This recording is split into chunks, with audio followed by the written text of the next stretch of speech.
Hello everyone. तो आज हम इस बुक के बारे में और जानेंगे और इस बुक के आगे के कुछ मैसेज को समझेंगे। तो शुरू करते हैं। अब जब तुम फ्लो साइकिल समझ गए हो, नेक्स्ट इंपॉर्टेंट स्टेप है गोल्स सिस्टम। क्योंकि बिना क्लियर डायरेक्शन के इवन बेस्ट परफॉर्मेंस भी यूजलेस हो जाती है। इस बुक के अकॉर्डिंग गोल्स को रैंडमली सेट नहीं करना चाहिए, उन्हें एक स्ट्रक्चर्ड सिस्टम में तोड़ना चाहिए। सबसे टॉप पर होता है तुम्हारा मिशन, यानी वो बड़ा विजन जो तुम लाइफ में अचीव करना चाहते हो। ये वो रीजन है जो तुम्हें लॉन्ग टर्म तक ड्राइव करता है। उसके बाद आते हैं माइलस्टोन्स। ये मीडियम लेवल गोल्स होते हैं जो तुम्हारे मिशन को पार्ट्स में डिवाइड कर देते हैं। इनसे तुम्हें क्लैरिटी मिलती है कि नेक्स्ट स्टेप क्या है और तुम लॉस्ट फील नहीं करते। और सबसे निश होते हैं डेली टास्क्स। ये छोटे छोटे एक्शंस होते हैं जो तुम रोज करते हो। ये सिंपल लगते हैं, लेकिन एक्चुअल में यही तुम्हारी सक्सेस का बेस बनाते हैं। इस सिस्टम का मैजिक ये है कि ये इम्पॉसिबल को मैनेजेबल बना देता है। जब तुम एक बड़े गोल को स्मॉल स्टेप्स में तोड़ देते हो, तो वो स्कैरी नहीं लगता, बल्कि अचीवेबल लगने लगता है। यहाँ एक इम्पॉर्टेंट बात, गोल्स ऐसे होने चाहिए जो तुम्हें थोड़ा स्ट्रेच करें। न इतने इजी की ग्रोथ ही ना हो और न इतने डिफिकल्ट कि तुम स्टार्ट ही ना कर पाओ। सिंपल समझो, बिग ड्रीम को क्लियर मिशन बनाओ, उससे माइलस्टोन्स में तोड़ दो और डेली एक्शंस से उससे रियलिटी में कन्वर्ट करो। यही वो सिस्टम है जो फ्लो को डायरेक्शन देता है और तुम्हें कंसिस्टेंटली प्रोग्रेस कराता है। अब तक तुमने सिस्टम समझा, लेकिन अब बात करते हैं उस साइंस की जो इस सिस्टम को एक्चुअली पावरफुल बनाती है। ये बुक सिर्फ मोटिवेशन या थ्योरी नहीं है, बल्कि न्यूरोसाइंस और साइकोलॉजी पर बेस्ड है। जब तुम फ्लो स्टेट में एंटर करते हो, तुम्हारे ब्रेन में कुछ स्पेशल केमिकल्स रिलीज होते हैं, जैसे डोपामाइन, नॉरएपिनेफ्रिन, एंडोर्फिन्स और सेरोटोनिन। ये केमिकल्स तुम्हारी फोकस पावर को इंक्रीज करते हैं, लर्निंग स्पीड को फास्ट करते हैं और क्रिएटिविटी को बूस्ट देते हैं। इसी वजह से फ्लो स्टेट में तुम नॉर्मल से कई गुना बेटर परफॉर्म करते हो। एक और इम्पॉर्टेंट कॉन्सेप्ट है न्यूरोप्लास्टिसिटी। इसका मतलब है कि तुम्हारा ब्रेन चेंज हो सकता है और नए कनेक्शंस बना सकता है। जब तुम कंसिस्टेंटली लर्निंग और प्रैक्टिस करते हो, तुम लिटरली अपने ब्रेन को रीवायर कर रहे होते हो। इसलिए स्किल्स टाइम के साथ नेचुरली इंप्रूव होती हैं। मोटिवेशन भी साइंस से लिंक्ड है। जब तुम किसी मीनिंगफुल गोल पर काम करते हो, तुम्हारा ब्रेन रिवॉर्ड फील करता है और ये तुम्हें और एक्शन लेने के लिए पुश करता है। इसी को कहते हैं इंटरनल ड्राइव, जो लॉन्ग टर्म कंसिस्टेंसी का बेस होता है। और जब तुम अपने गोल्स को स्मॉल स्टेप्स में तोड़ते हो, हर स्मॉल विन तुम्हें एक मिनी रिवॉर्ड देता है, जो तुम्हारी कॉन्फिडेंस और मोमेंटम दोनों को इंक्रीज करता है। सिंपल वर्ड्स में, तुम्हारा ब्रेन ही तुम्हारी लिमिट भी है और पावर भी। अगर तुम उससे सही तरीके से यूज करना सीख जाओ, तो एक्स्ट्रॉर्डिनरी परफॉर्मेंस नेचुरल बन जाती है। अब सबसे इंपॉर्टेंट बात, इस नॉलेज को रियल लाइफ में कैसे यूज करें। क्योंकि सिर्फ समझना काफी नहीं होता, अप्लाई करना ही रियल गेम चेंज करता है। सबसे पहला स्टेप, अपनी क्यूरियोसिटी को आइडेंटिफाई करो। जो चीजें तुम्हें नेचुरली अट्रैक्ट करती हैं, उनकी एक लिस्ट बनाओ। उनमें से जो चीजें बार बार रिपीट होती हैं, वही तुम्हारी पैशन का बेस बन सकती है। और जब पैशन किसी पर्पस से कनेक्ट होता है, वही तुम्हारी लॉन्ग टर्म मोटिवेशन बन जाता है। Second, deep work habit develop करो। रोज कुछ टाइम ऐसा रखो जहां तुम बिना डिस्ट्रैक्शन के काम करो, न फोन न सोशल मीडिया। इसी फोकस्ड वर्क में तुम फ्लो स्टेट के क्लोज जाते हो, जहां रियल प्रोग्रेस होती है। थर्ड, लर्निंग को स्मार्ट बनाओ।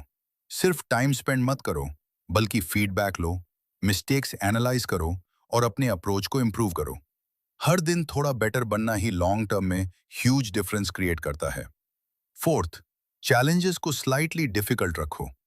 अगर काम बहुत इजी होगा तो बोर्डम आएगा, और बहुत हार्ड होगा तो फ्रस्ट्रेशन। इसलिए ऐसे टास्क्स चूज करो जो तुम्हारी करंट लेवल से थोड़े ऊपर हो। वही तुम्हें ग्रो करेंगे और फ्लो ट्रिगर करेंगे। फिफ्थ, कंसिस्टेंसी पर फोकस करो। मोटिवेशन कभी हाई होगी, कभी लो, लेकिन सिस्टम फॉलो करोगे तो रिजल्ट्स स्टेबल रहेंगे। स्मॉल डेली एक्शंस ही बिग सक्सेस बनाते हैं। और सबसे इंपॉर्टेंट, रिकवरी को इग्नोर मत करो। प्रॉपर रेस्ट, स्लीप और ब्रेक्स लेना जरूरी है, वरना बर्नआउट हो जाएगा और परफॉर्मेंस गिर जाएगी। सिंपल लाइन में समझो, राइट डायरेक्शन में छोटे consistent steps plus focused effort बराबर एक्स्ट्रा ऑर्डिनरी रिजल्ट्स। अगर तुम ये अप्लाई करते हो तो इम्पॉसिबल धीरे धीरे तुम्हारी रियलिटी बनने लगता है। अब बात करते हैं उन मिस्टेक्स की जो ज्यादातर लोग करते हैं और इसी वजह से वो अपने इम्पॉसिबल गोल्स तक नहीं पहुंच पाते। सबसे पहली मिस्टेक, सिर्फ मोटिवेशन पर डिपेंड रहना। लोग वेट करते हैं कि जब मोटिवेशन आए तब काम करेंगे, लेकिन रियलिटी में मोटिवेशन स्टेबल नहीं होती। अगर सिस्टम और डिसिप्लिन नहीं है तो प्रोग्रेस रुक जाती है। दूसरी मिस्टेक, कंफर्ट जोन में रहना। इजी टास्क्स चूज करना सेफ लगता है, लेकिन वही ग्रोथ को रोक देता है। जब तक तुम अपने करंट लेवल से थोड़ा ऊपर चैलेंज नहीं लोगे, तब तक इंप्रूवमेंट पॉसिबल नहीं है। तीसरी मिस्टेक, क्लियर गोल्स न होना। विदाउट डायरेक्शन हार्ड वर्क भी वेस्ट हो जाता है। अगर तुम्हें पता ही नहीं है कि जाना कहाँ है, तो तुम कहीं भी पहुंच जाओगे, बस सही जगह नहीं। चौथी मिस्टेक, डिस्ट्रैक्शंस का कंट्रोल ना होना। Social media, notifications, unnecessary interruptions, ये सब तुम्हें फ्लो स्टेट में एंटर होने से रोक देते हैं और बिना डीप फोकस के पीक परफॉर्मेंस इम्पॉसिबल है। पांचवी मिस्टेक, कंसिस्टेंसी की कमी। लोग 2 से 3 दिन फुल एनर्जी से काम करते हैं, फिर ब्रेक ले लेते हैं। लेकिन सक्सेस एक लॉन्ग टर्म गेम है, जहां डेली एफर्ट ही रियल डिफरेंस क्रिएट करता है। और लास्ट मिस्टेक, रिकवरी इग्नोर करना। रेस्ट और स्लीप को वेस्ट समझना सबसे बड़ा मिथ है। अगर तुम रिकवर नहीं करोगे तो बर्नआउट फिक्स है और परफॉर्मेंस गिर जाएगी। सिंपल समझो, गलतियां छोटी लगती हैं, लेकिन लॉन्ग टर्म में ये ही तुम्हें एवरेज बना देती हैं। अगर तुम इन मिस्टेक्स को अवॉइड कर लो तो हाफ बैटल ऑलरेडी जीत चुके हो। अब सबसे इंपॉर्टेंट सवाल, इम्पॉसिबल का रियल मीनिंग क्या है? सच ये है कि इम्पॉसिबल कोई परमानेंट रियलिटी नहीं होती। ये सिर्फ एक टेम्पररी लिमिट होती है जो तुम्हारी करंट स्किल्स, माइंडसेट और अंडरस्टैंडिंग पर बेस्ड होती है। मतलब जो आज तुम्हें इम्पॉसिबल लग रहा है, वही चीज कल पॉसिबल बन सकती है। बस तुम्हें अपना लेवल अपग्रेड करना होता है। इस बुक के अकॉर्डिंग इम्पॉसिबल 2 टाइप्स का होता है। एक कलेक्टिव इम्पॉसिबल जो दुनिया के लिए बड़ा लगता है, और एक पर्सनल इम्पॉसिबल जो सिर्फ तुम्हारे लिए डिफिकल्ट लगता है। और इंटरेस्टिंग बात यह है कि लोग अक्सर अपने पर्सनल इम्पॉसिबल को ही रियल मान लेते हैं, जबकि वो सिर्फ उनकी लिमिटेड थिंकिंग का रिजल्ट होता है। रियलिटी ये है कि जब तुम सही सिस्टम फॉलो करते हो, मोटिवेशन, लर्निंग, क्रिएटिविटी और फ्लो, तो तुम ग्रेजुअली अपनी लिमिट्स को पुश करते हो। और जैसे जैसे तुम ग्रो करते हो, वैसे वैसे तुम्हारी डेफिनेशन ऑफ पॉसिबल चेंज होती रहती है। यहाँ एक पावरफुल शिफ्ट समझना जरूरी है। इम्पॉसिबल का मतलब नहीं हो सकता नहीं होता, बल्कि अभी तक नहीं हुआ होता है। सिंपल लाइन में, इम्पॉसिबल एक वॉल नहीं है, बल्कि एक सिग्नल है कि तुम्हें नेक्स्ट लेवल पर जाना है। तो फाइनली बात सिंपल सी है, तुम्हारी लाइफ में जो भी इम्पॉसिबल लगता है, वो एक्चुअली कोई परमानेंट बैरियर नहीं है। वो सिर्फ एक इंडिकेशन है कि तुम अभी उस लेवल पर नहीं पहुंचे हो जहां से वो चीज पॉसिबल दिखे। अगर तुमने इस बुक के कॉन्सेप्ट समझ लिए, मोटिवेशन को बिल्ड करना, लर्निंग को फास्ट करना, क्रिएटिविटी को अनलॉक करना और फ्लो स्टेट में काम करना, तो तुम ग्रेजुअली अपनी लिमिट्स को तोड़ सकते हो। ये एक ओवरनाइट चेंज नहीं है, ये एक प्रोसेस है, लेकिन ये प्रोसेस साइंटिफिकली प्रूवन है।